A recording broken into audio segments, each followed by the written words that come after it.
This morning we're going to learn how to prune a cutleaf or weeping Japanese maple.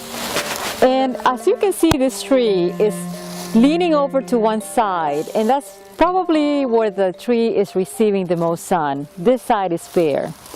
So the first thing that you do is you prune the dead branches, and the dead branches would look gray and brittle, like this one right here.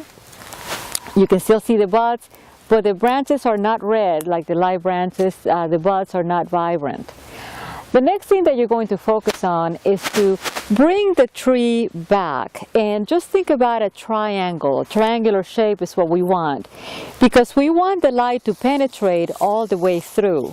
The dead branch that I just cut is on the inside part of the tree, and the reason why it died is because it didn't receive enough sun. So what I'm going to do is I'm going to start backing the branches up, the upper branches. I'll back up.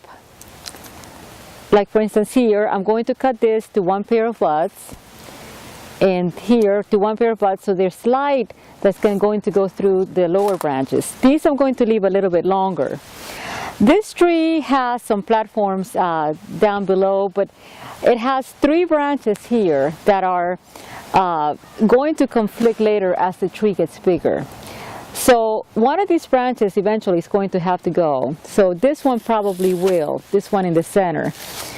So I am going to cut that branch, and I'm going to cut it closely here. There you go. And it makes the tree look a little bit more separated. You don't have a lot of clutter. So the next thing that I'm going to continue to do is to cut the upper branches to one pair of buds, like so. This branch right here also doesn't have anything impeding it, so I'm going to cut it back to one pair of buds right here.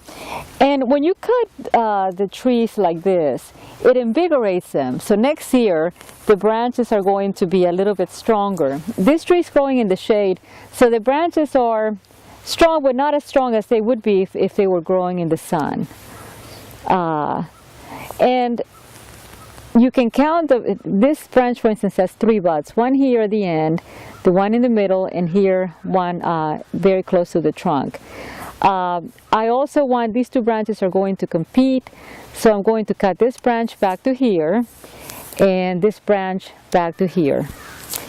So moving over to this part of the tree, this branch is going to be cut to one pair of buds, as you can see over here. And I'm going to bring this branch back a little bit, so I'm going to cut it back 2 pairs in, like so. Here's another dead branch. Branches also that go down like this from the center are not very attractive.